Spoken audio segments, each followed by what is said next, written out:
So as I was telling you guys, my favorite Chelsea Tottenham game was I think 2014-15 when Chelsea visited Tottenham at that point in time. I remember they were running away with the league. Jose was doing his thing in the second season, which he might do for Tottenham this year. So, but I remember that day Harry Kane and company were on fire that day. They absolutely ruined Chelsea that day. That was the Harry Kane birth kind of a game, right? Yeah, I think we all knew about Harry Kane before Yeah. that, but that was him coming of age. He bullied John Terry that night. Like, he absolutely bullied him. So And that's very rare. That's very rare. it was his last season. I think John Terry's last season in Chelsea, but that was fantastic. Oh, what about you? What about you guys? For Oof. Uh, I'll go with this. yeah, yeah. Yeah, yeah, go So ahead, go ahead. obviously, I think this. I remember watching it like late in the night. By then it was 2014. I was still in my uh, I think 12th standard. I was still not very used to late night things and matches. Maybe sometimes, maybe not. I was very sleepy, but that game was not at all worth missing. And this I say in hindsight, I didn't expect it to turn out so well, but I knew Leicester were going to win that day. The crowning moment was going to be that day, so I watched it, and my god, it was way more than just the Leicester's crowning moment. Tottenham had 10 players carded, including Hugo Lloris, and no one got a red card. That was funny in its own that's way. amazing. And that was the most hostile Chelsea Tottenham game that I've seen, at least. Even after the final whistle, like there was absolute battering and boxing going on. Oh, I only Jose Mourinho was the only person missing in that game. Oh my God. Battle of the Sushil, Bridge, as they call it. I was gonna go with one of the ones already mentioned, which is the 2-0 in the Chelsea title winning season. I yeah, think Yeah. that was something that stays with me. But it's weird because I remember goals from games earlier in like 2011 or 12, but I don't remember whether those were Premier League games if or not. you can remember any goals, because I I remember think that it, League Cup final between Chelsea and Tottenham was it 2008. Yeah. Ivanovic who scored? No. Yeah. I'm just trying Matic, to. bro, Matic scored that three Matic That, one. scored a No, Matic was not around in pile driver. 2011. 11 you're talking there was about, or Ivanovic. Yeah, Ivanovic must was have there. been Ivanovic. Yeah, Ivanovic. Yeah. yeah. Yeah, I remember that Uh, Wembley League Cup final. I remember 2008. right. Uh, that season Chelsea end up losing to Andy Hmm. Ramos's Tottenham. The Tottenham Chelsea Yeah, goes long back. way back. I think way Yeah. back. It's one Yeah. of I the think there most. was there was a game in 2008 where ended 4-4 Yeah, Yeah. at Lane. yeah, That I think yeah. that Epic. yeah, that was 4-4 another. seems to be a recurring theme with non-present sides. Yeah. Yeah. So I yeah, think Arsenal, Newcastle. since you guys took a lot of my big games, I think one of the games that I remember very recently happened when Alonso scored at late winner at Wembley. oh Uh, yeah.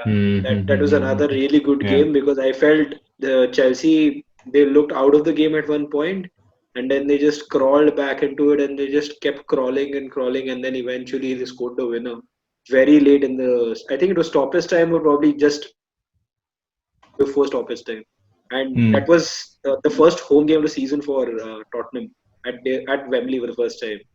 So in that sense, it was already a home away from home, and then Chelsea Yeah. going there and spoiled the party. Also, last season, the double which Frank Lampard did over uh, Jose Mourinho, I think the Mm. one which he won at Tottenham Hotspur Stadium was an absolutely fantastic performance. One of them again, but you guys talked about the best. I think the best was still the Harry Kane one, right? Yeah, I mean, Probably there are a lot of Chelsea fans saying that that was a game that Spurs used to sell DVDs of, after that. But that yeah, was I Harry mean, Kane's awakening, yeah. yeah, you would really, because that really was the game in which the most important Spurs player in the last 20 years that I can think of actually announced himself. Came of So age. Yeah. yeah, Yeah, yeah. I would, if I You was a can go Spurs far, fan. even go behind as well. No, I think Yeah. let's stop at 20, because if you go beyond 20, It's enter only Jimmy territory of. Greaves that I can think of. Besides No, which, Jimmy only Greaves is too far back. yeah, You can talk Yeah. about David Ginola. You can talk Ginola. about Yeah, Yeah. Jurgen Klinsmann. You can talk about, what is the name of the guy? Campbell. Probably Van der Vaart as well So was good. Campbell. Vanderbilt was good, but he was, Van der Vaart was Yeah, declining, I came and think, by went. the time he Yeah. came. declining, yeah. Okay, No, it okay. wasn't yeah, but Coming back to let's now, guys. not First of all, digress. huge welcome to our viewers. This is just something new we're trying to look back at, past Chelsea-Spurs games and see pick out which ones were our favorites. Very few interesting suggestions that came up. Please do let us know what are your favorite, moments from the clash between these two clubs. And the pick out match of the weekend, boys, is of course one versus three, right? Isn't that Yeah. am I getting I that think right? that's accurate. Yeah. Yeah. One Yeah, was to 3 or 4. Yeah. yeah. So basically, it's there are 2 points between the clubs, and both of them have had a fantastic start. Chelsea actually became the first English team to qualify for the knockout stages of the Champions League last night. Massive congratulations to them. Giroud with the last minute winner. Uh, how are you seeing this match? I think I'll start with Prathamesh first. Both the teams are in great form, bro, and I think they both have their sights aimed at a definite top four and finish because I don't think either of them would have entered the season looking at it like a proper title challenge. But at this rate, do you think that we could probably be talking about Chelsea and Tottenham maybe around March time? Yeah, this is every season we say, this is the start of a crazy Premier League season where, every time you feel this is the craziest one. But so far, I feel this has been the craziest one because a lot of things have happened that you probably couldn't even foresee. Who saw that when Spurs lost to Everton on the first day? Who would have thought that they would probably end up being top of the table at this point? There were obvious weaknesses that day, and since then they've come to strength from strength to strength. And we saw how Jose got the Guardiola jinx out of his way, or probably Guardiola's jinx against Mourinho. You never know what the scene is, but that's what happened at the new Tottenham Hotspur Stadium. Still getting used to the name, by the way. But yeah, with Well, they're Chelsea, just waiting for the name rights to be sold. You know that, right? yeah, and with Chelsea, obviously a massive win for them in the Champions League, where I genuinely miss Vijay today because I think Vijay was all crazy about Giroud staying, and he got a reason for Giroud to stay. So that's massive I'm sure congratulations to we'll be them. very happy with the defensive masterclass next weekend. Next week, actually. Yeah. Yeah, hopefully Jose pulls that rabbit off his hat. But you look at this game and the way Chelsea have been playing compared to the way City have been playing, I think Chelsea are going to be very, very difficult to handle. It won't be the kind of performance where, there were times when in the game City looked clueless, absolutely clueless where to pass the ball forward now. But that won't be the case with Chelsea. They look very fluid. A lot of talk about Mason Mount, who has been fantastic. The assist which he gave Callum Hudson-Odoi yesterday Yeah, was that's pretty good. He's Fabulous. been very good. fabulous. I think he's had a very good 2-3 weeks since the international Yeah. break began. Totally. Exactly. So, Chelsea won't be easy to handle. And Spurs, Spurs in a nutshell basically against Man City. So whether the question would be whether Reguilon is able to handle Ziyech really, because that's the biggest contest of the game, I feel, because if that is managed, and if he does manage to stop Ziyech this time, I'm pretty sure there is 1,000 pound ham that is coming this time on his way. Yeah, it was a I'm 500 pound Yeah, there's a ham that we 500 got. pound ham. So if that key clash is managed, then I feel Spurs have a good chance. But otherwise, as well, you look at Abraham, Werner, Mount himself. They look good with Chilwell as well at the other side. So it's difficult to stop this Chelsea team. And Jose, lost both the games against Lampard last season. So he will have that a little revenge mentality. I know That's he one thing about Jose, right? He never yeah. forgets. He never forgets. He absolutely never forgets. And I'm pretty sure if they do win, he's going to have some antiques to show. Probably a Spurs logo jacket, which he will probably do this something like that. So yeah, but looking forward to this game, dude. Can't this is the game of the weekend, right? Yeah, of course. Coming to you, Anurag, how are you looking at this match? I think you and Sushil could provide us with some beyond Jose outlook. That's why I went for Prathamesh first because let's make sure I end up going towards the second last or the last part of the video because I know I would rather give him more time there at the end, but we made sure he's gotten his piece in around Jose, and all he's playing with house money right now. He's just he's gambling and he's winning all the time. Yeah, it feels surprising. It's sort of mesmerizing that Pratmesh uses some very colorful terms to describe Jose Mourinho, like rabbit out of the hat.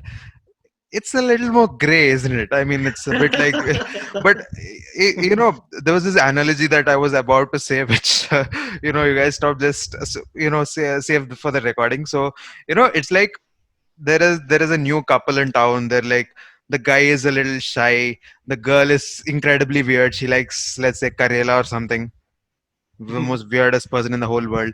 And just to ensure she doesn't feel bad, this guy says, yes, I like Karela. And he keeps saying that for the next 15 years. And one fine day he finds that he does like Karela, because he's kept saying that to himself.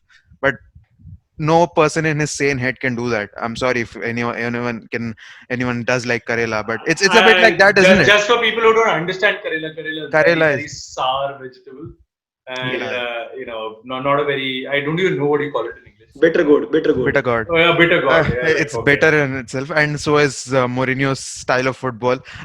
I know there are odd weeks where he pulls off something like this. It's absolutely fabulous. And just a small word before on Diego Maradona, because we just got news about his passing about an hour ago. Before, and there was a point when we were even wondering if we should be doing this recording, but gladly once we start talking about football, we just get in the mood. That's the beauty of football, and he was one of the greatest artists of the game.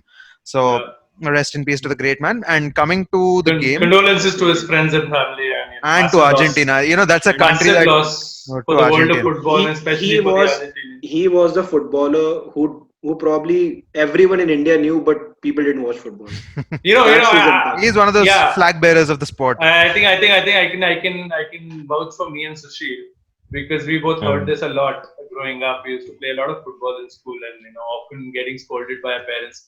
Maradona banega, get tu. Pele banega, get tu. That is the thing. Totally. No one ever watched Pele play, but I think Maradona, the entire nation was crazy about it. So massive loss. Once again, condolences to his friends and family, And to the country of Argentina.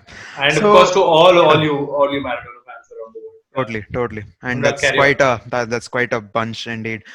So again, coming back to football, I think yesterday when we were recording the review video, Srinivas did mention that uh, you know Chelsea are a team. I said this at the start. There are they got the names. They've really they've signed players. They've also signed them very smartly, especially in the offensive front. Maybe defensively not yet, but offensively you look at the players. There's incredible quality on bench and on the field, and it was just about a matter of time that they got together well and they gelled well together, and things would start exploding. And yesterday, there was great character in the way they came back from. I mean, they reacted to that late goal and scored the winner themselves. So I think Chelsea are just about getting in the groove a lot earlier than what I expected. Credit to Lampard for this. Uh, I think Jose is going to find this game a lot more difficult than what people are assuming it's going to be. And it's City's morale was down. Let's not compare. Just because it's two big teams or just two big games in 2 weeks. I think City was already down on morale. It's the worst start since the oil takeover happened and I whatever. think even long before that as well. I think Yeah, one of the I think worst what I saw starts was in 30. 2006-7. They had 8 goals in 8 games in the first 8 games. That is at least in that front, it They is were fighting relegation that season, just so you know. exactly.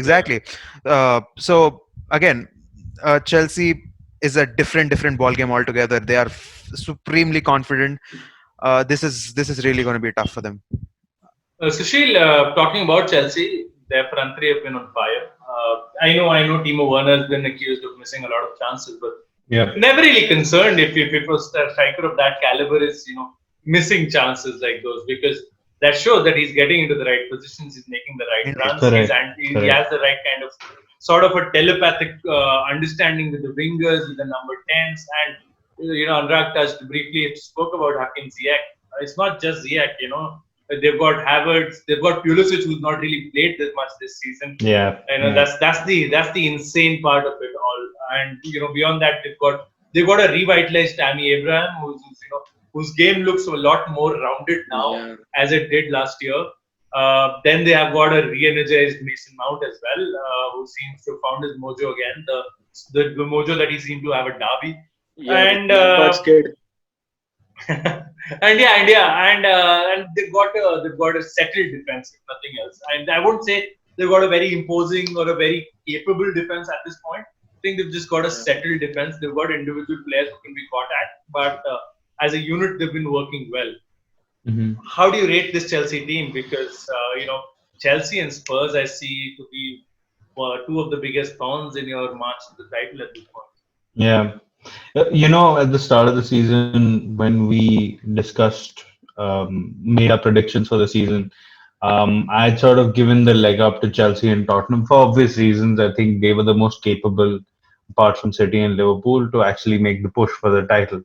And that's how it's playing out so far. I think the interesting thing about both these teams are how, the managers haven't been around for that long. It's just, I think both of them have been there for a year or just over a Yeah, year. yeah. I think Yeah. 1 year and a And year and a half. That's and what. and while it's good to have yourself in this position so early, one must also keep in mind that it takes longer to build championship sides. Maybe not at Chelsea. Chelsea are used to they're more into Yeah, the boom bust cycle. yeah. Yeah, Chelsea but cycles on steroids, bro. yeah, exactly. So, but yeah, I think in terms of what I think about both the teams' title challenge potentially panning out, I think we'll find out after December, which is what I think Yeah. Karan sir also mentioned on the pod 19 the other December. day. Yeah. That when they're done with these really tough run of games, that's where you'll see sort of whether they're cut out for the title challenge or not. Coming back to the game itself, I think it's the interesting subplot in this game is that it's going to be Mourinho versus Lampard. Lampard's been one of his, he basically treats him like his son, His and there's a favorite. lot of talk about It's Lampard a and Mason Mount. meeting of the Yeah, three generations, right? yeah, Mason Mount, exactly. Lampard, Jose Mourinho. Mourinho. They can all So come together for a family picture. yeah, Dad in the exactly. middle. And that's kind of why I actually gave Mourinho an edge in this game. I think in a lot of ways, these are exactly the kind of games where Mourinho one-ups other managers, right? Yeah, I Particularly mean, managers who Absolutely. are tactically naive. I can Yeah, just see that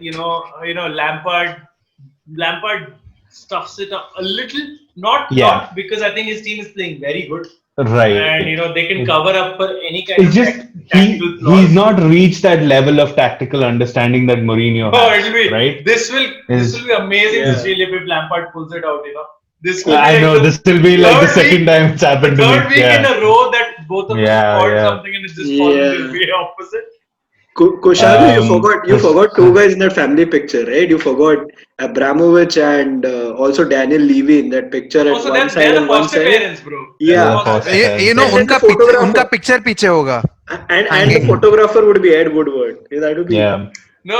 and They won't just have that idiot anymore. Let's not mention that name. yeah, Sushil, carry on. but yeah. So just coming to one point that you mentioned, or one question that you asked me, and then one other point I wanted to add. The first thing, Werner's had 8 goals in about I think 12 or 13 games since he joined Chelsea. And there was a lot of criticism around Salah. I remember when he joined for missing some really simple chances. But he overcame that, had an excellent season, and I think it's going to be the same with Werner. I And just think, look at Werner's age. I mean, yeah, I he's find it young. stunning. Also, his run 22, against He, Newcastle. My yeah, God. I think he's 22, gonna do 23. well. Yeah, Yeah. exactly.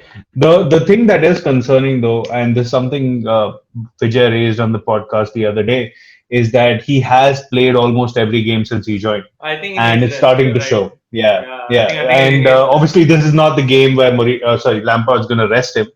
But yeah, I think I that'll think I probably think I'm become a pretty sure factor. Werner will not play the rest of the Champions League games. I think he'll be rested. Possibly, yeah. And I I think think he'll there's be also the rested. matter of reintegrating Pulisic into the lineup and, Yeah. ensuring the minutes go around. So there's that. The second point I wanted to mention, I actually think the key area of the pitch is going to be midfield. So you have Kante and Mason Mount along with Kovacic versus Højbjerg, Ndombele, and Sissoko on the other end. And I think both of these midfields, in some ways, are similar in their style.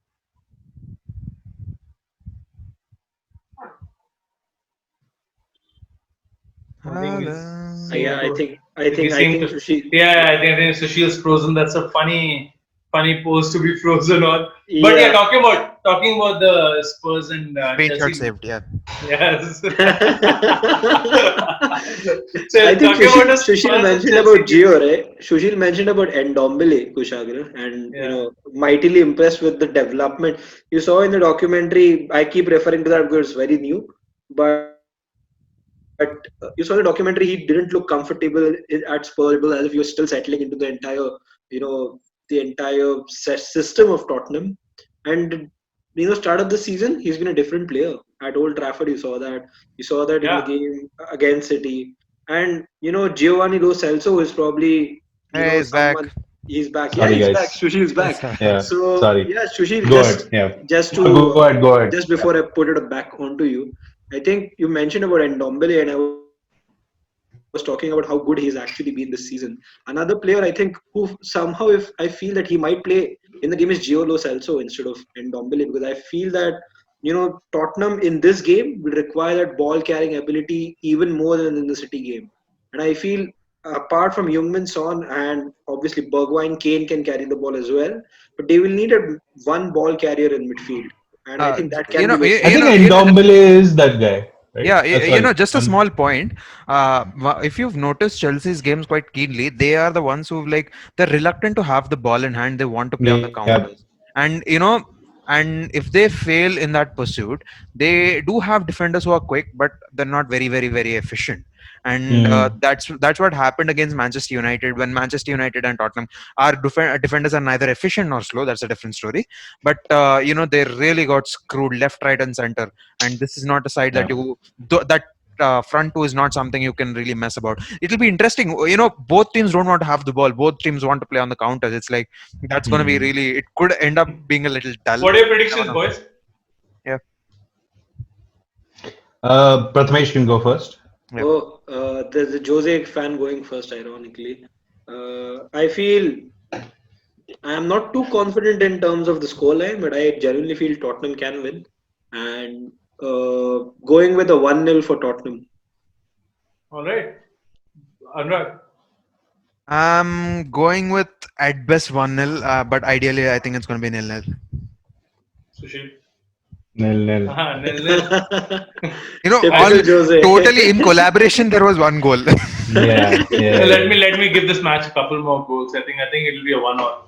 So at least you Yeah. have a draw with some goals.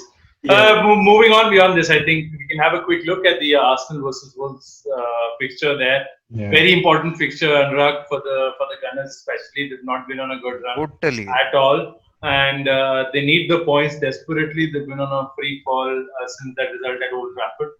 Yeah.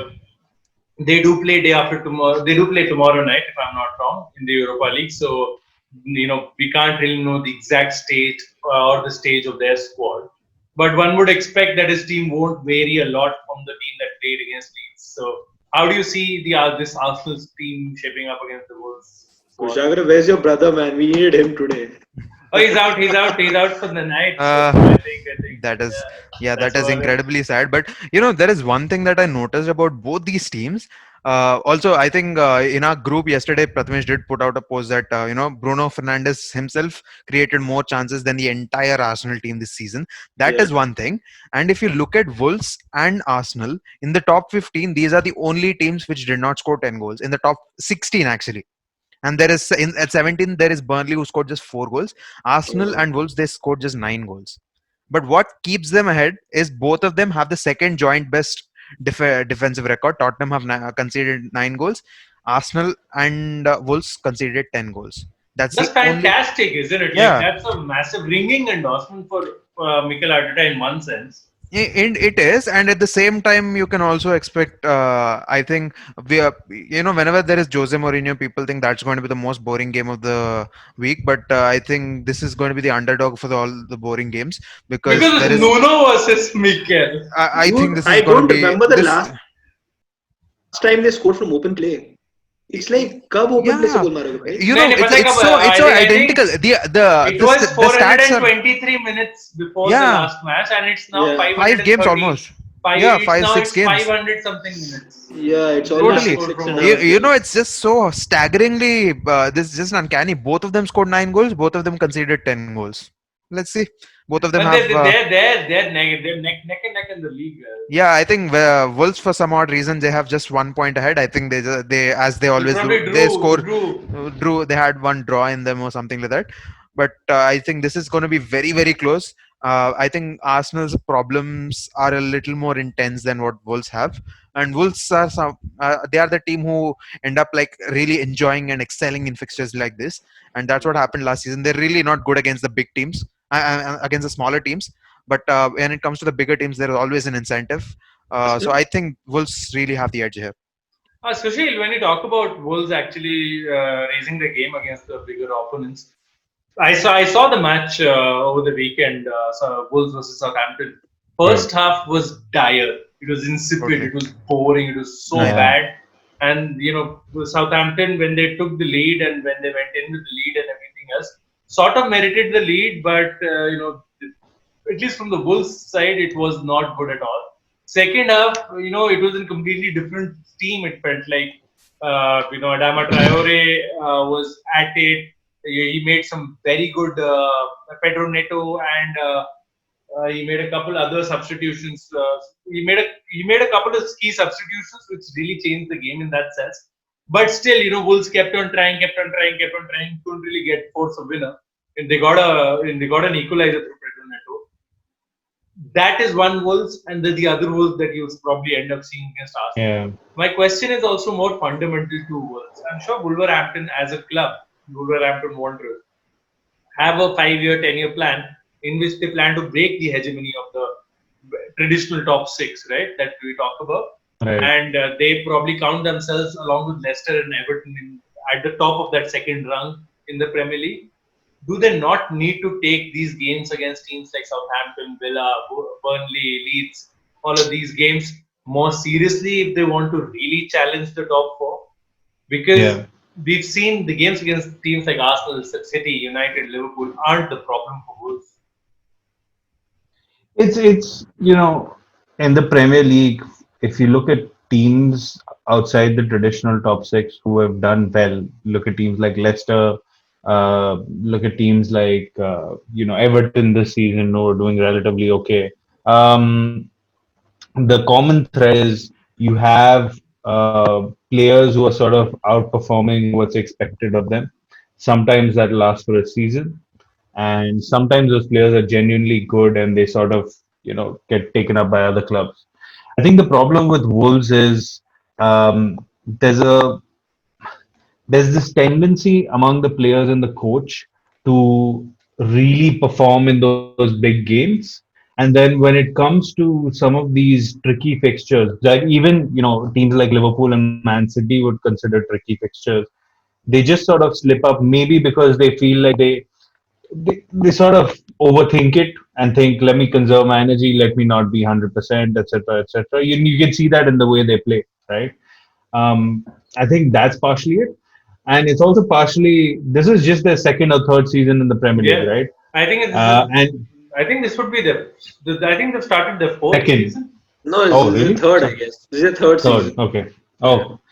Oh, In the it's carry it's on, also carry a on, carry on. matter, yeah, it's also a matter of just as a club, as a coaching staff included, getting used to the schedule, getting used to coping with the Premier League when other teams know you inside out. When teams get promoted, they're usually new entities, and sometimes that can work to your advantage, like Leeds probably this season.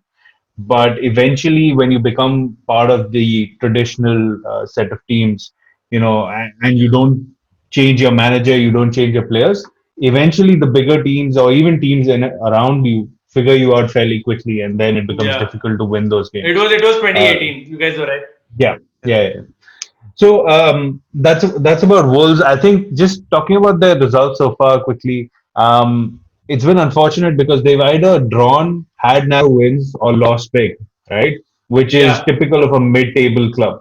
Um, so I think there's partially a factor here where Wolves are losing their charm.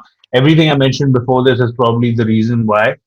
But that would be my assessment of Wolves. Just coming to Arsenal quickly, we did talk about Arteta struggling and trying to figure out what's the best way to play the game with the players he has at his disposal. We were praising Thomas Partey after the Manchester United game, but I don't know if he's still holding up as well in the more recent games.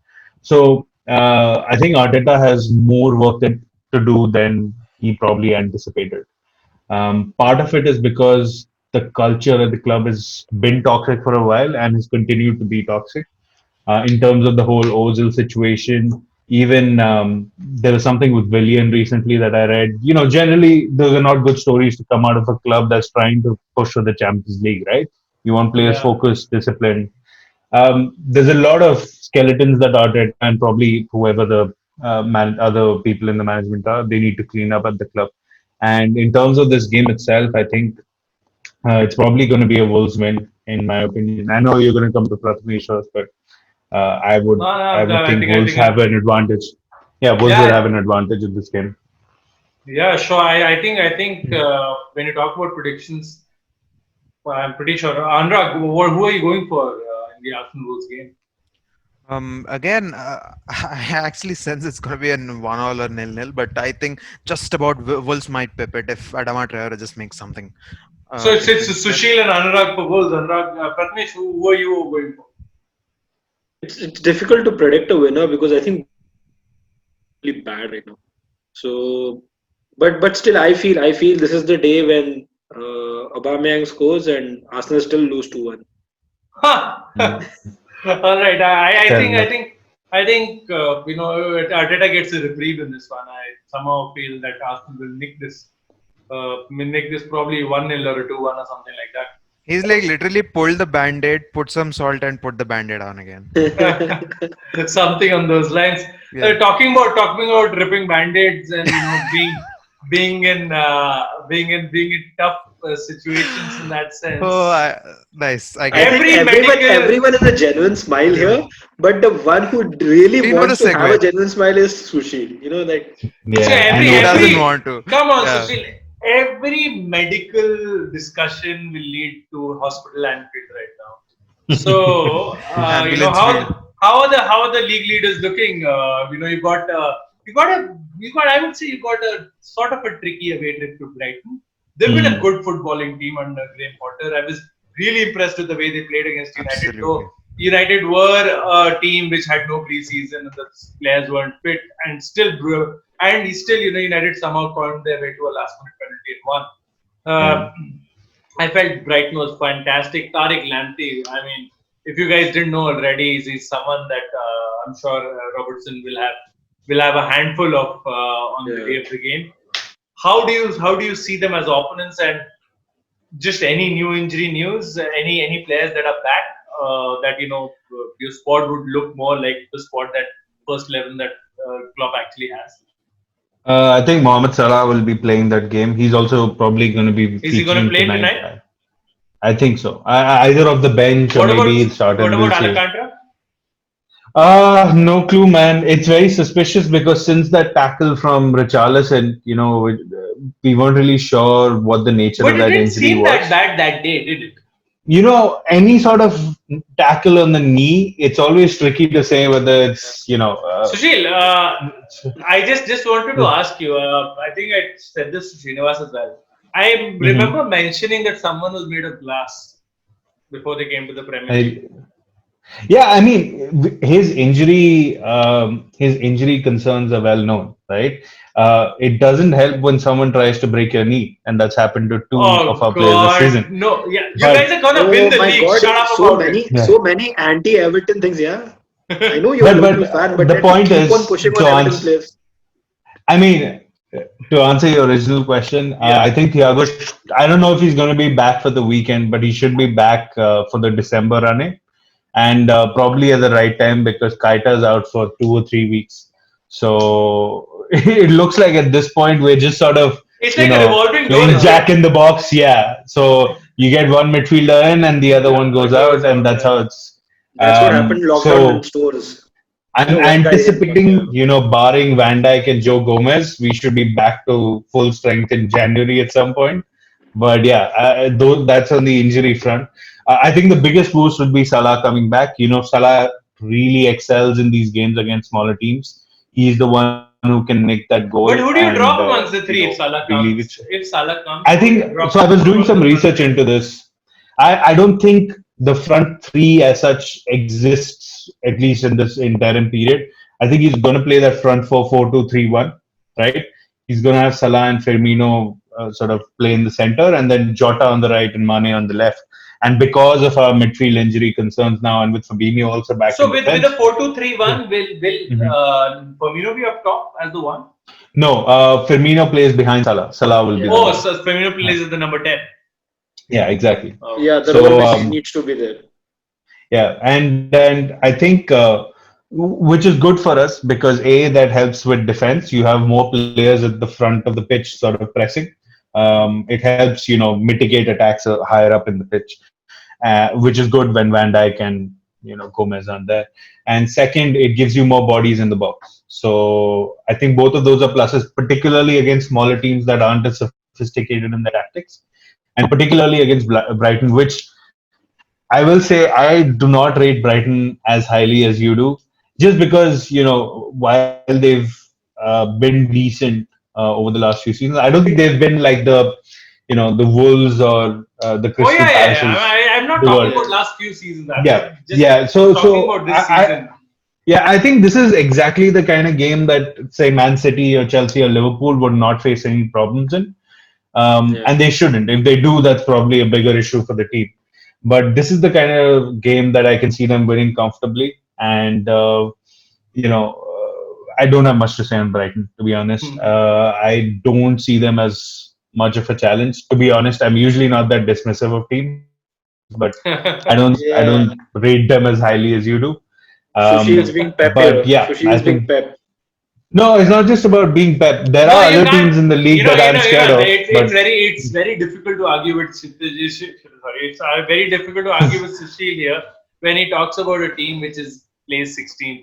So I mean, Yeah, he Uh, is right not to rate yeah, them very highly. just one thing I would say is Graham Potter. I think he's done very well with the squad that he has, but the right, individual exactly. quality is just way It's too still low. not Just enough. way too It's yeah. low. still not enough. You know, Yeah. If we, there is I mean, leap, and you just there is look at it's pretty much the playing style is very much brilliant. They do those intricate passing right outside the boxes. Yeah. It's beautiful to watch, but they can't do it on a regular basis. I yeah, think that's And where not just Graham is that, not it's problem. quite not, Graham is not yeah, quite sorry. Harry yet. So Yeah, let's and wait it's till not Graham good comes enough back. to beat, it's not good enough to beat the top teams. While it's Yeah, good in isolation, the manager is I good. think, I think it's yeah. the players. And Yeah, also, and for also, no fault of Liverpool. Yeah. if you Yeah, look at the underlying stats, so they've scored Hmm. 13, they've conceded 15. Yeah. In the bottom, I think of the bottom 8 teams, they've got the best Best, goal yeah. difference. Goal difference. And they've lost a lot of close matches, a lot of high-scoring matches which have not fallen their way. So it Right. could be if you look at their expected goals and all of those figures, I'm sure it could be a false position in that sense. But Yeah. all in all, Pratnesh and Anurag, I'm pretty sure you guys are expecting Liverpool win. Oh totally, yeah, totally. definitely banking on it. I can Yeah, put I, my I money had on some it. expectations from Leicester, but if they can get blown oh out come that on, way, yeah, I'm telling you, it's a cakewalk to the title again this season for yeah, them. I think it really is. And Just yeah, before we move on, one point I wanted to make, I forgot to make it during the review, which is when it comes to, and this is something City have failed to do actually this season, is when you start dropping points against smaller teams, right? Psychologically, for the other remaining teams that are yet to play, they always feel like they can, have a dig yeah, at you or agreed, maybe make agreed, a goal. agreed. And City, the way they play, they're actually more vulnerable to that. Liverpool, I think Klopp particularly presses this on the team. They make sure that they never drop points in these games. And by the time you build up that reputation and you go into such matches over and over, the team's already sort of mentally out of it. This was the case when Yeah, Ferguson was manager at Manchester United. A lot of smaller teams were just mentally they had lost the game even they before lost the in the whistle. tunnel. That's what happened. Yeah, Yeah. exactly. So just wanted to add that point. Yeah. Yeah, and I think Liverpool have built that sort of an aura around themselves, and a club which is sort of losing that aura around itself, Pratnesh, is Man City. and they're going to play that tricky game against the so-called smaller team in that sense, as Sushil mentioned, that was just Burnley. Man City taking on Burnley. Man City have been they've contributed their performances have contributed to the worst spell in Pep Guardiola's management career. He's not had such a bad start to any level at this point. And Manchester City, since the takeover, have not had such a bad start. I think you were mentioning some stat of 2006, 2007 earlier in the show. How do you see this one unfolding? Because it's a desperate times for Manchester City. They're playing tonight in the Champions League, and they could qualify Yeah. for the second round with a victory today, and they'll probably top their group as well. The same for Liverpool, and Chelsea have already done the same. So Europe, things are going well, but if you look back into the Premier League, it's just not looking good, and they really do need the points against a team which, ironically got its first win of the season against the Palace last weekend. It's as if all cards are falling in the right direction, falling into place in terms of Burnley creating an upset at the Etihad. I just more joy for Liverpool, I guess. More joy for Liverpool, more joy for United as well. We haven't really been able to, have a dig at Man Do City. we? I mean, we came from the yin and the yang yesterday. Do you Yeah. really want to go there? No, no, not really. But yeah, I think coming to City, their problems have been there this season because I feel, you know, as I think Srinivas mentioned it really perfectly. I think City's pressing game, which was there with their forwards, with their midfield, hasn't really worked out. One thing which I probably felt to myself was the tactical fouling thing, which I mentioned last time, which hasn't really gone Pep's way this time, where I think referees have found it out that they are going to get probably severely punished if that keeps happening repeatedly within the games. And against City, the only way oppositions can score is probably on the break itself. So I think that's where they're Yeah. facing a lot of problem. In the Premier League, I think it's surprising that City are not able to create clear-cut chances because of the personnel that they have. But let's not take away the fact that they lost David Silva, because I think any team in the world would miss David Silva's in the team. Solskjaer on the top of the league. I think Anurag mentioned it yesterday. So that shows the effect that a person like Silva can have. And also that they have been playing a very narrow system, and that probably falls into the hand of Burnley because, with the kind of defenders they have, if they're going to put those crosses into the box or play very narrow, it's not going to help Man City anyway. And with Vokes, I think I always feel that there is that constant threat on the counter. I think McNeil is someone who's a very good ball carrier. He can deliver the ball pretty well as well. I think those are these two players. They will. I think Burnley, Sean Dyche will probably depend on it a bit, but it still looks a little difficult for Burnley to create an upset. But they can possibly hold on to a 0-0.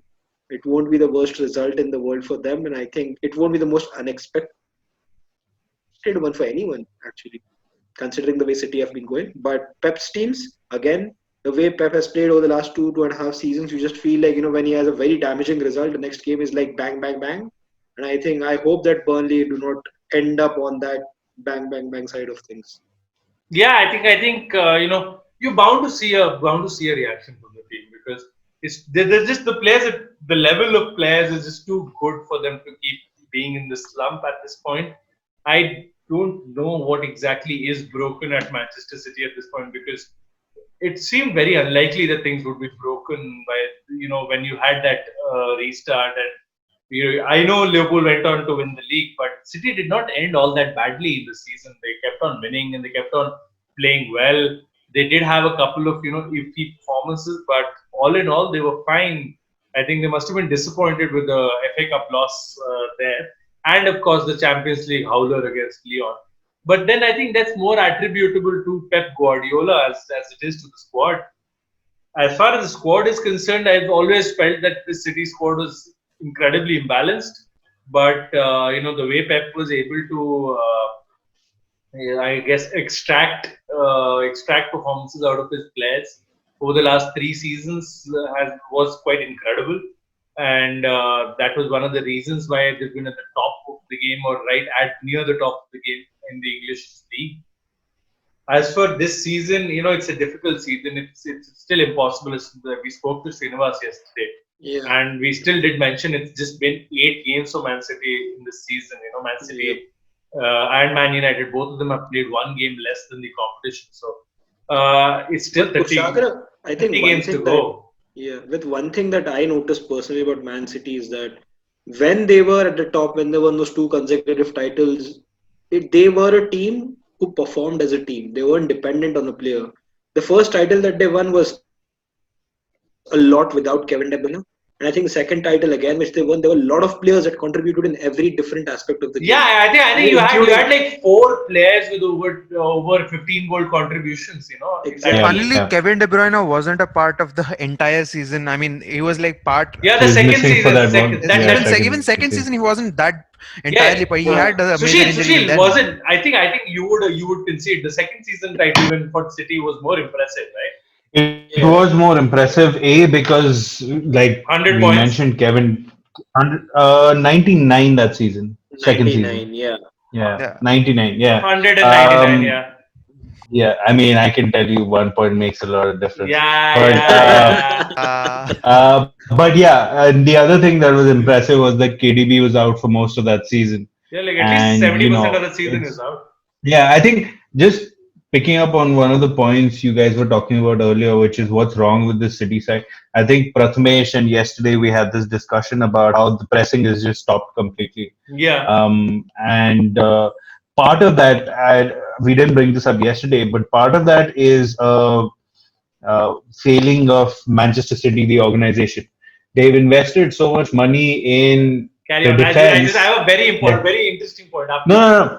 Yeah. So we have to understand that with FFP and all these things, and I know they have their ways of bypassing things, but the fact is that they've invested so much money in fixing that defense that they haven't really reinforced appropriately in the midfield and the front line. They've come up with subpar replacements. In my opinion, Rodri is nowhere near as close as to Fernandinho in terms of output, right? Bernardo Silva's dropped off. KDB, like I said, he's past his peak. He's still one of the best players in the world, but he's past his peak. And Not the best Aguero's just, midfielder in the Premier League anymore. no, I think he's still He's the best definitely not the best. midfielder in the. He's not. I think he's still the best midfielder in the Premier League. That's a separate discussion. But the Okay, point okay. is, I think we have have to had give to. Bruno 6 more months. They have to replace Sergio Aguero, David Silva, and Fernandinho with players who are as good, right? They have to replace At least Company as well, close. to be honest. I mean, Company, we'll find out how that plays out. I think Laporte can probably reach that level. But I think even Ruben Diaz I is think not a bad buy. yeah, exactly. So I think defense, they're probably in a better place now. But the fact is, because they spend so much money getting those centre backs, getting those full backs, they've left themselves really exposed at the front of the pitch. And I think Liverpool will actually face the same problem a year or two from now if they don't invest appropriately in their squad. Sushil, Yeah. this is where I'd like. I know. Manchester United is the great historic club because that's all it has. History. But when you do go and look at this history, something that I found, this struck me yesterday when Srinivas was talking about Man City, and the sort of I'm kicking myself for not bringing this point yesterday. It would have made more sense. It would have been more fun actually to watch his face drop at that point in time had I talked about this. But one of the greatest things we talked about, and I will not just purely go on Manchester United managers. We'll go on. We'll take managers Back from to the different- point already. different leagues. Yeah. But one of the greatest things amongst the greatest managers we've seen is the ability to break down with title-winning teams Yes. and then recreate Yes. title-winning teams. Yes. Saw that with Carlo Ancelotti at AC Milan. I'm talking modern examples. Forget Yeah. going back into the past. Saw it 5 times with Sir Alex Ferguson. Even 5 Wenger, times. like whatever Saw you it say with about the Wenger. guy. Yeah, we saw it with Wenger twice.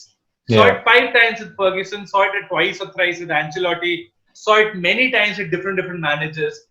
Pep Guardiola has never stayed at a club more than 4 years. Yeah.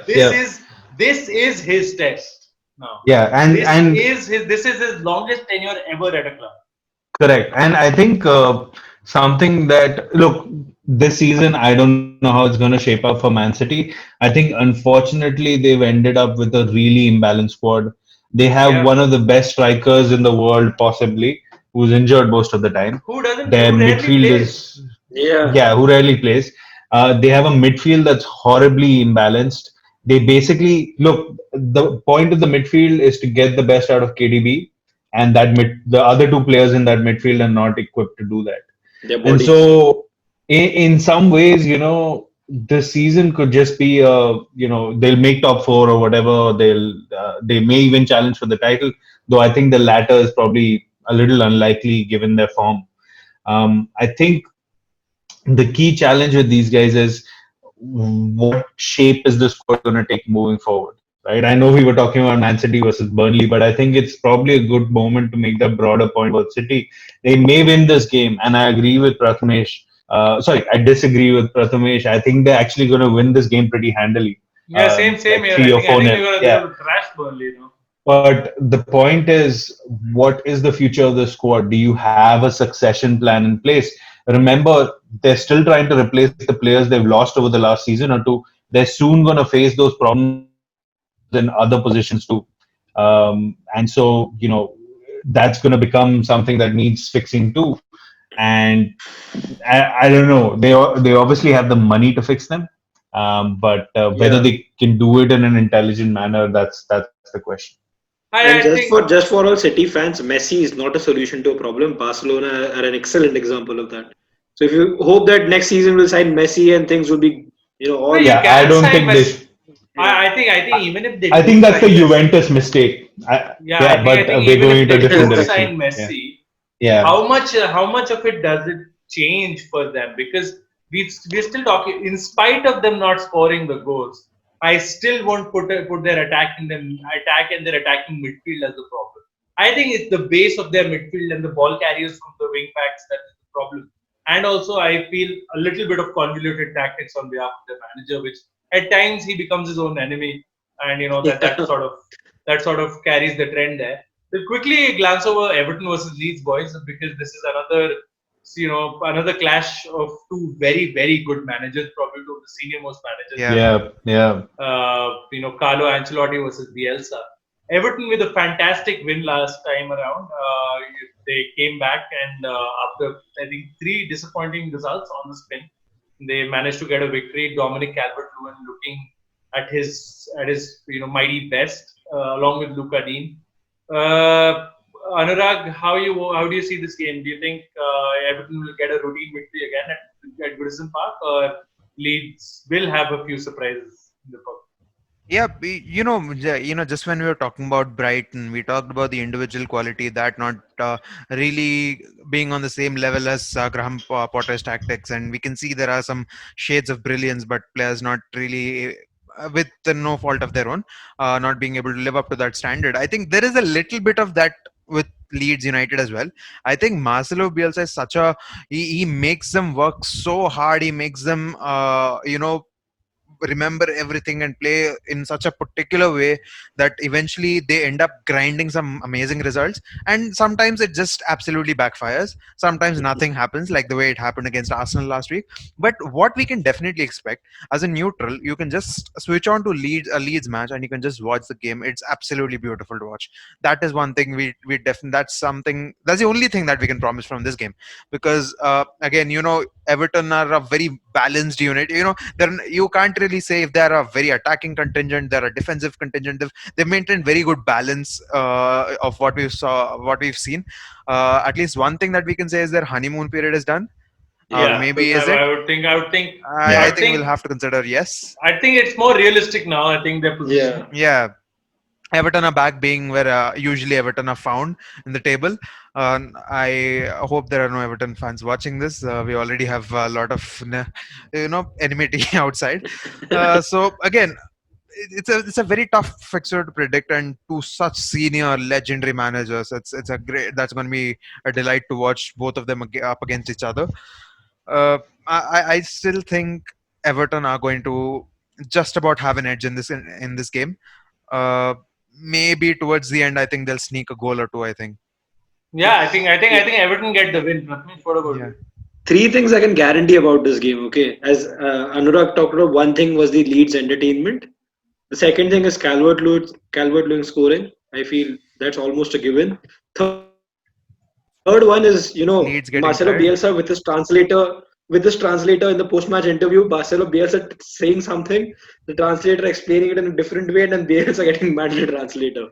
So these three things almost happen. The Bielsa with the translator has happened a few times. Even last season, even this season, it's a bit funny to watch. But coming to football, I think this is a very tough game for I think both teams because Everton and the style of football which they play, it's pretty direct in a way, and I think Leeds like to be ultra offensive, and they also like to build a little from those. I think those positions where I think I don't know which position Elioski really plays because he sometimes pitches in as a third centre back or like a left back, and then he looks like he's playing in midfield. And So then he plays on the wing. then he plays on the wing, so it's like a pseudo midfield Oh, kind of he's a position. utility He's a player, I floater. guess. He's a floater. Yeah. Yeah. So that kind of players, they have got those Alioski, Dallas who can do all these things.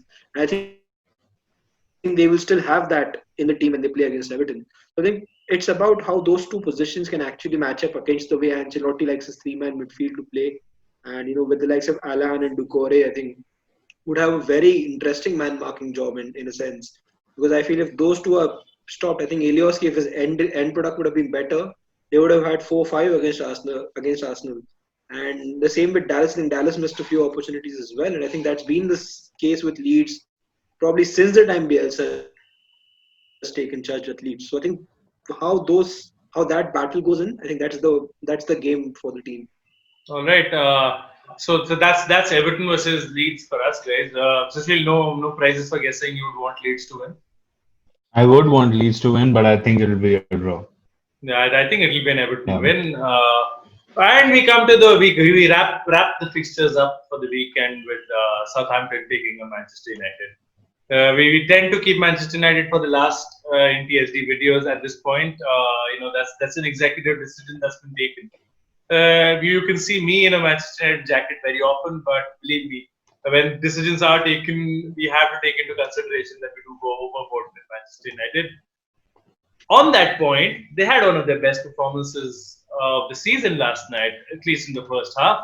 Everything fell to their advantage. The attacks worked out. Bruno Fernandes, as always, was out of this world. That goal, you can just keep watching it on loop, and you can go to sleep watching it, wake up watching it. It is just unbelievable. That is the best strike by United number 18 since 2006. That was when Paul Scholes hit that stunner against Aston Villa, or I would rather say 2008 when Paul Scholes scored against Barcelona. Barcelona. Yeah. Yeah, but coming to you, Pratnesh first. Manchester United travelled to Southampton. Yeah. A tough match in the sense that Southampton have had a very good start to the season.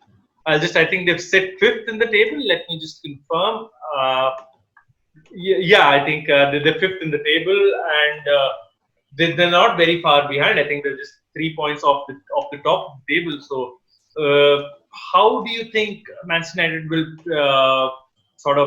shape up against them? Because at this point, predicting a Manchester United performance is tougher than predicting the weather in India. Oh, that's really true. And I think I know there is no disregard to the number 18 that came between Paul Scholes and Bruno Fernandes. Oh, no disregard. But There is so much regard a bird pooped in his mouth. yeah, but I think he also had two fantastic strikes. Yeah, I like the one which he scored against Arsenal in the day 2 and the Watford free kick. But Nothing against his striking ability. Yeah, coming back to reality and coming to the game, I felt in the first half against Leeds, they were I think pretty good. Fortune was literally sitting on United's laps and feet. When the keeper dropped the ball right on Fernandes' feet and said, "Okay, go score," and then the penalty which Rashford won, which was again a stupid mistake by the defender. Rashford was going nowhere, absolutely. That is Bolingoli. Bolingoli is on loan from Celtic at Istanbul. So Basakeshir. Yeah, Basak Shahir. Yeah. Is the club that Erdogan owns. So basically, Yeah. So, but I think again we saw in the game in that very particular game against Istanbul, which probably will dissect more into on Sound of Manchester. I feel the point where in between Dan James's goal and the substitutions of Bruno and Rashford, Yeah, so Başakşehir so they could have pulled it back to 3-3. They yeah, could have good genuinely pulled it back good to 25, 3-3. 20, 25, 30 minutes you're giving that. Yeah. Testament to our slow And I centre think if backs. Vishka's shot hadn't hit the post, and instead had it gone in, I'm Oh pretty sure would have looked my at 3-3 God. at the end of the day. So it's not that United were flawless, and that was still, I think, people feel was the best performance. No, That's the level at I which think the first half was fantastic. First 30, 40 yeah, minutes was absolutely brilliant. I exactly. think the entire half, up until I think the entire 55 minutes, up until that Yeah, squad was on the pitch, it was great. As soon as yeah, he makes those substitutions at 57, 58, takes off three players, takes off yeah. Bruno, The Rashford, entire momentum just changed. yeah, I think Bruno, Guys, Rashford, and that's one preview, more. preview. Yeah. So yeah, we are doing the preview. So Yeah. coming back to Southampton, I feel with United being patchy in games, I think Southampton should be pretty happy to just let possession to United. They know that United in patches are going to hurt them, but they know for the rest of the game that they can genuinely hurt United. And with the likes of Shea Adams, who's pretty a live wire, so I think that's going to hurt United a little. Mutwan Zebe, Victor Lindelof, is a bit of a casualty himself. So I think centre back's a big problem. I think with James Ward-Prowse, they got fantastic delivery on set pieces, which, if not for Maguire, you would have conceded much more goals there. So I feel there are a lot of vulnerable facts that I think Southampton could explore. And since it is at St Mary's, I feel I don't know whether the home ground really makes a difference now or not, but I think they will still be confident. And I think Hasanutel, a manager Anurag really loves a lot. I think he would be able to tell more about Hasanutel, but I think we might see a masterclass from Hasanutel on Sunday. Yeah, and Anurag, what about Hassan Hutel and the Southampton team? Because they've had a well, they had a Fabulous run. very good start to the season, even Best against start in their Wolves. entire history, in a way. Yeah, Yeah, even against Wolves for that matter. Up until Yeah. that 25, 30-minute spell that Wolves had, I felt they Yeah. were the better team in that match as well, and sort of merited their 1-all draw in the end. and no Ings, by the way, so that's a big positive for United in No that. Danny Ings, yes, no Danny Ings, and that probably is a relief because he would have easily preyed on either of Lindelof or Maguire in the horrific form that they both are in, especially Maguire for that matter. So, how do you see Solskjaer coming up in this match? Because will we keep seeing the roller coaster ride that we've been on? God knows since when. Oh, You're you're right. on mute. You're on mute. That's how difficult it is to talk about Yeah. United. Even when you talk, you feel like being on mute. The computer puts you So, on mute. so basically, if you're talking about the roller coaster, I think this one is technically, I mean, going by the form, it is supposed to go down. I hope it doesn't. But one thing If about we had three Southampton, wins, I think they need to yeah, go down to earth. We cannot have three wins. totally. Yeah, that's a bit too much Yeah, for a club like this. So again, uh, why I feel Southampton are very impressive is they know how to play against teams which are not confident, and they have great stature. They have troubled Arsenal, they have troubled United, they have troubled Chelsea in last year as well. So I think they play with the mentality. Ralph Hasenhuttl is a player who plays with the opposition's mentality, targets that, and we remember that game. After the lockdown, 2-all, the late Oh, horror yeah, horror oh, show, Obafemi's horror of a equalizer. show. Oh my god. The last 15-20 minutes, there were some United fans who said we were very unlucky. Shaw, we lost Brandon Williams in a span of 15 minutes and all that. I think, if anything, Southampton deserve to win that game. They're so magnificent in the last 20 minutes, and yeah. that's what they can produce. And once they are on that front foot, you cannot really stop them. And And I hope at we don't home, allow it's them. even more difficult. It's even Tottenham more found that difficult. out. If you remember Tottenham, Yeah, absolutely. Yeah, Completely found them out when they yeah. went there. They thrashed Southampton, but I think that's I the hope so. They only. thrashed us too. Yeah, Tottenham thrashed us too. So by that metric It's scale, I even think field. will these clubs cancel each other out? one thrashy versus the other thrashy. Sushil is just holding up a flag and saying it's a draw for all the games. No, man. I have But a I pretty much controversial. agree. Yeah. Do you think Southampton will win? There is no I think controversy in that. Southampton. It's nothing Okay, yeah. controversial. There is no. I think And Southampton you will said United win. will Yeah. win. That is controversial. Yeah, that's the controversy. No, the reason why I think Southampton will win is they're sort of. This is exactly the kind of game, like Anurag was saying. This is exactly the kind of game they do well in, and this is exactly the kind of game that Manchester United don't do well in. So that's all I want to say about the game. Also, another controversial thing. I know there's been a lot of talk about Pochettino, but I think Ralph Hasenhüttl is probably a good shout for the Manchester United job. I think he's exactly the Again, kind of guy. defensive His manager work with again. Leipzig Defensive and manager again. Salzburg. There's a difference between a manager who makes his players Anurag's work on hard. mute. Yeah, you're on mute, Anurag. Sorry. If There's it's a Poch difference. versus Hasenhüttl, I'll definitely go for Hasenhüttl. Yeah. That's Yeah, but I was just saying there's a difference between someone who versus a defensive coach. A defensive coach is like Sean Dyche. I don't think Hasenhüttl is like Sean Dyche. I think he's No, closer no, to at all, not no. at all. Not If at all. you Yeah. followed Ralph Hasenhüttl, his journey Yeah. starts from Austria, and then he gets into Yeah. this Red Bull organization, becomes Correct. Salzburg. Correct. He is picked from Salzburg to the Leipzig team, which is in Bundesliga 2, achieves promotion with them, almost guides them to a title in the very first Yes. season. They are the winter Yeah. champions, if I was not wrong. They was finished second. yeah, Leipzig were the winter champions. They were top at the winter break, and they ended up finishing. This floundered a little, but then in the end, Bayern. In Germany, everyone tries and Bayern wins. That was going to happen, and that happened. Just Hasenhüttl was sorry. fantastic. He had Yeah. one bad season with Leipzig when they finished, I think, fifth, Yeah. and that is when he was let go because they dropped into the Europa League. That was unacceptable. But all in all, I think with all due respect to Southampton, Hasenhüttl probably picked a job below his station. Yep, and I think just to add to your point, I know there is chatter among Liverpool fans that when Klopp does eventually decide to leave, Hasenhüttl along with Gerrard and all of these other managers who are in the running, he's one of those managers that people are keeping their eye on, right? Because he fits in fairly seamlessly with Klopp's approach to the game, and I think there's a lot expected of him. And so if United, jump on that train early, that'll be great for them. Otherwise, it'll be another one of those situations where 6-7 years from now you didn't move in at the right time. So All right. yeah, yeah, sorry.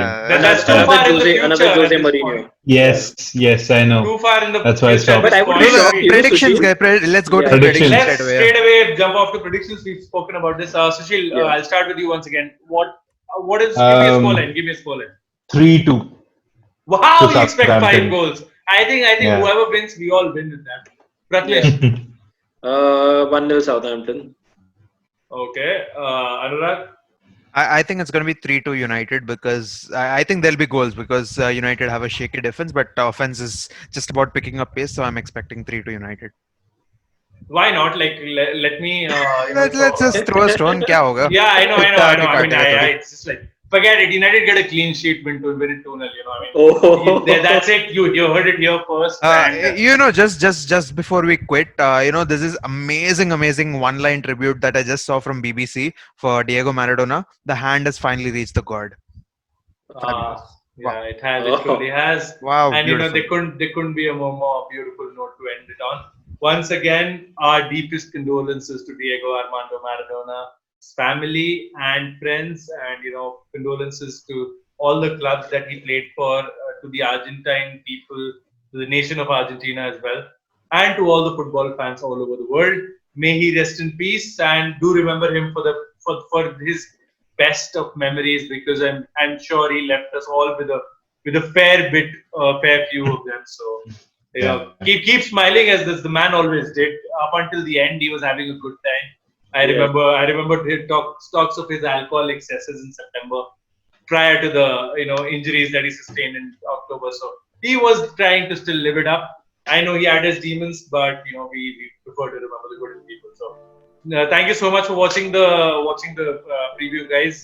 Do subscribe to the channel, share this video around. Do let us know what your predictions are for the weekend, and we'll see you soon.